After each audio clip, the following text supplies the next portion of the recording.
Dobrý deň. Keď sa pýtam manažérov, máte vo svojich tímoch aj problémových ľudí? Máme. A potom sa ich pýtam, a čo keď sa pletiete?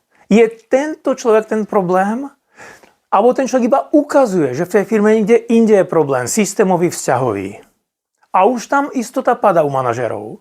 A prečo vám to hovorím? Ak máme problémových ľudí vo firme, nie je to náhoda. Je tam niekde zrada. A ak máte chuť získať za jeden deň veľmi veľa informácií o tom, ako nájsť problémových ľudí, ako nájsť problémové oblasti vo firme a hlavne čo s tým urobiť. 3.11. bude v Prahe konferencia, ako naozaj takéto situácie vo firme identifikovať a ako tú firmu vyčistiť od negativizmu, negatívnych stavov a negatívnych ľudí. Ak máte chuť dostať za deň obrovské množstvo nálož informácií od ľudí, ktorí to zažili a zvládali, pridajte sa k nám. Tešíme sa na vás.